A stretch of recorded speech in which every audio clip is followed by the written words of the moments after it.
नमस्कार रसिक श्रोते हो, शब्दनिशा मराठी ऑडिओमध्ये तुमचं मनापासून खूप स्वागत. मी घेऊन आले तुमच्यासाठी पांघरूण कथेचा पुढील भाग, म्हणजेच पांघरूण भाग 19. तुम्ही कथा ऐकायला उत्सुक असालच याची मला खात्री आहे, कारण तुम्ही कथेला खूप चांगला प्रतिसाद देत आहात. अजूनही असाच प्रतिसाद देत चला. शिवने हळूवार गौरीचा हातात पकडला. दोघेही खूप वेळ एकमेकांच्या डोळ्यात हरवले होते. आज शिवला स्वतःच्या डोक्यावरचे अवकाश ठेंगणे वाटत होते. ओय ओय ओय प्रेम दिवाने, आता आयुष्यभर एकमेकांना पाहायचे आहे. आता वेळ वाया घालवू नका. लगेच चला देवळात, वेळेवर पोहोचायचे आहे. गण्या हसतच म्हणाला. आज त्या दोघांच्या चेहऱ्यावरचा आनंद पाहून तोही सुखावला होता. सगळेच थोड्याच वेळात देवळात पोहोचले. आता सगळ्या विधिनिहाय विवाह पार पडणार होता. दोघांचाही वैदिक पद्धतीने साक्षगंध पार पडला.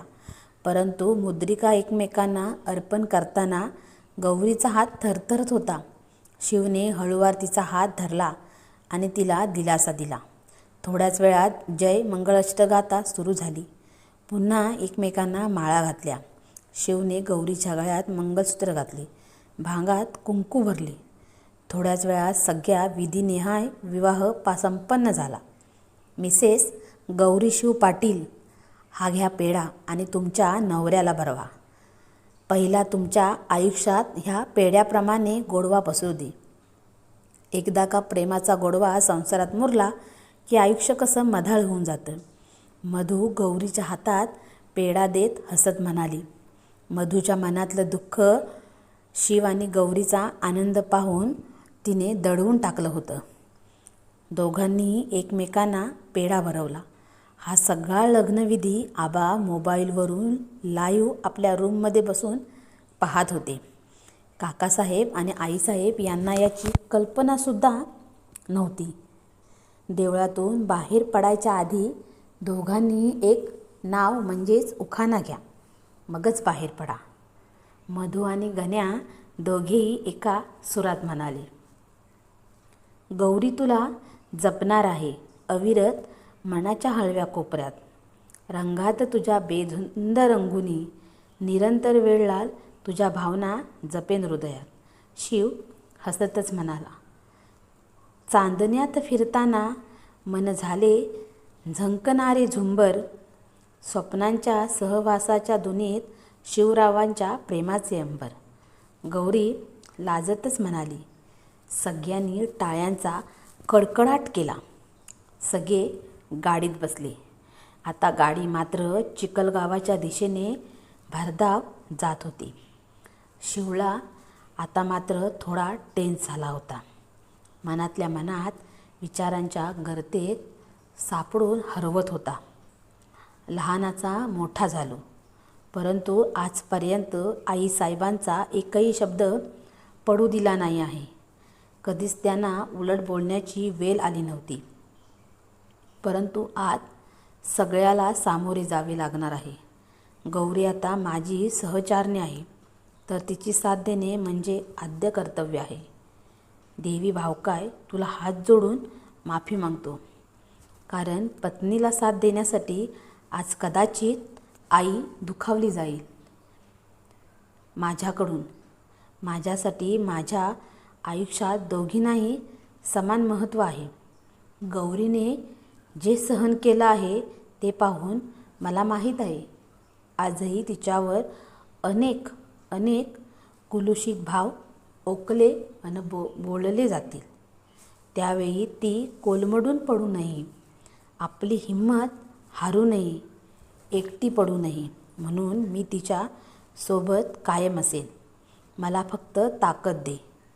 तुझा वरदहस्त माथ्यावर ठेव. मी जे करेन त्यात माझ्या पावलोपावली साथ दे. शिव, कसला विचार करतोस? तुझी जवळची मैत्रीण आहे, त्यामुळे कळतात रे तुझ्या मनाच्या दशा. परंतु टेन्स नको होऊ. सगळं काही व्यवस्थित ठीक होईल. फक्त गौरीचा जो हात हातात घेतला आहे तो शेवटापर्यंत सोडू नको. मधू शिवचा चिंतेत पडलेला चेहरा पाहून म्हणाली, मधू, साथ तर कधीच सोडणार नाही. ती श्वासांच्या शेवटच्या क्षणापर्यंत असेल. आमच्या दोघांची जोडी विधिलिखित आहे. म्हणूनच तर कशाचाही संबंध नसतानाही आम्ही एकमेकांना अचानक भेटलो.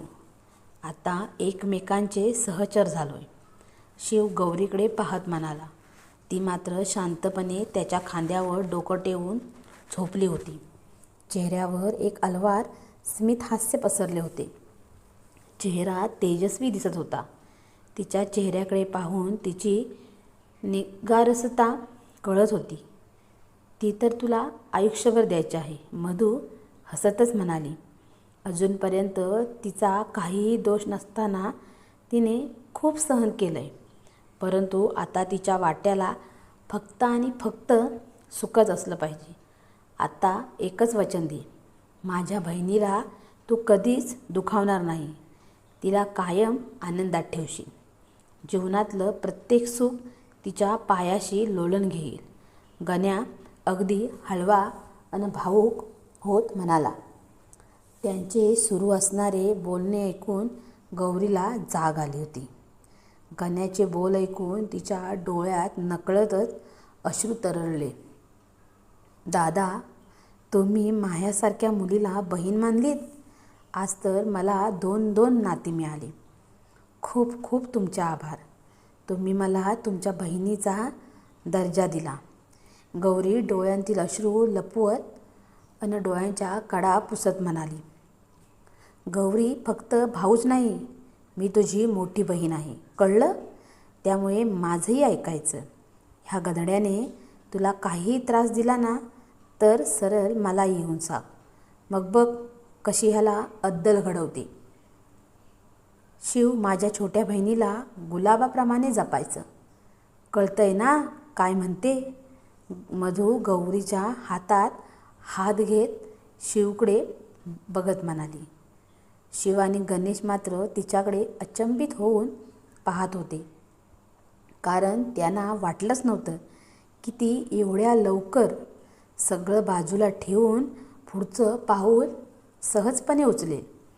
गौरी बघ, ह्या सगळ्यांनी तुझ्यासाठी सरळ पार्टीच बदलून टाकली. आजपर्यंत फक्त माझे बेस्ट फ्रेंड होते, आता सरळ तुझे भाऊ बहीण झाले. मला मात्र गरीबाला एकटंच सोडून टाकले की. शिव खोटा राग दाखवत म्हणाला. तसे सगळे खळखळून हसले. हसत बोलत गाडी कधी पाटलांच्या वाड्यावर आली ते कोणालाच कळले नाही.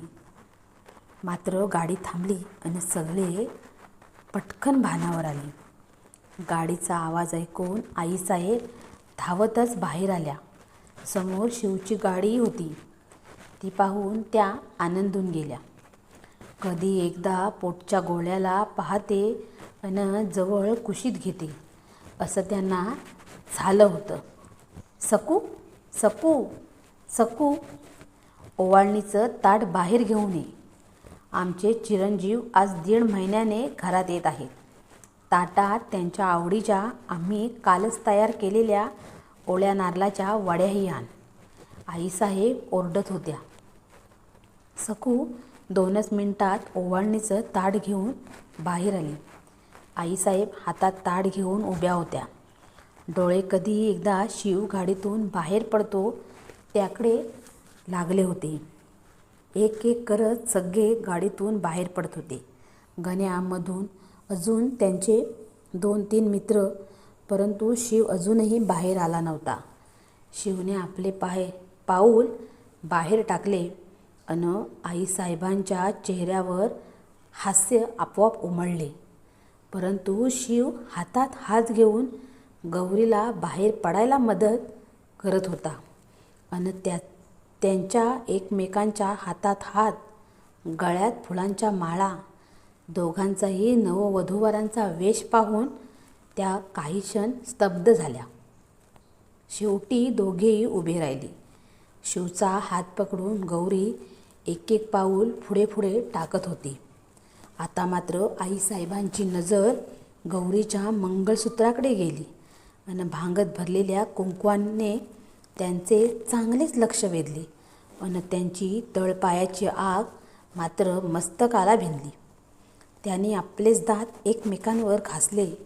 राग दाखवण्याचा हा त्यांचा एक पॉईंट होता. क्षणात डोळ्यात रागाच्या ज्वाला उतरल्या, चेहऱ्यावर आट्या पडल्या.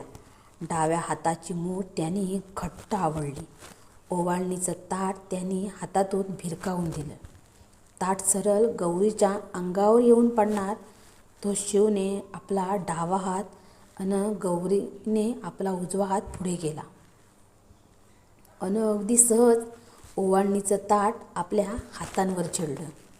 आईसाहेबांच्या रागावर नियंत्रण आता आणणे शक्यच नव्हते. आबाई आपली व्हीलचेअर घेऊन बाहेर आले होते. ते मात्र शिव आणि गौरीला न्याहाळण्यात मग्न होते. दोघेही एकमेकांना साजेसे होते. शिवच्या चेहऱ्यावर झळकणारा आनंद पाहून ते मनातून सुखावून गेले होते. परंतु आता मात्र थोडी भीती मनातून दाटून आली होती. कारण घरातली महामाया, त्यांची पत्नी यमुना म्हणजे शिवची आईसाहेब आता काय करेल हे त्यांनाही ठाऊक नव्हते. लष्करात उच्च पोस्टवर असताना ते कधीच घाबरले नव्हते. परंतु आज त्यांना प्रचंड मनातून भीती वाटत होती. भीतीची एक थंड लहर त्यांचे शरीर गोठवून टाकत होती. हात उगाच थरथरत होते. नजरेतही भीती दाटून आली होती. शिवची मित्रमंडळीही घाबरून गेली होती. कारण आईसाहेबांचा एक वेगळाच दरारा होता. त्यांचा शब्द हा अखेरचा शब्द ठरत होता. त्यामुळे त्यांच्यापुढे बोलण्याची कोणाचीही हिंमत नव्हती. शिव मात्र एका हातात ओवाळणीचं ताट आणि एका हाताने गौरीचा हात घट्ट पकडून आईसाहेबांच्या डोळ्यात डोळे घालून पाहत होता आणि एक एक पाऊल पुढे टाकत होता. दोघेही अगदी आता आईसाहेबांच्या पुढ्यात आले होते. शिव, थांबा, एकही पाऊल पुढे टाकायचं नाही. शपथ आहे तुम्हाला आमच्या मायेची आणि प्रेमाची. आईसाहेब मोठ्याने गरजल्या आणि शिवची पुढे जाणारी पाऊले होती तिथेच आपोआप थबकली. थँक्यू. ह्या कथेचे हक्क लेखीकडे राखीव आहेत. कथा तुम्हाला आवडत असल्यास शब्दनिशा मराठी ऑडिओ या चॅनलला सबस्क्राईब करा.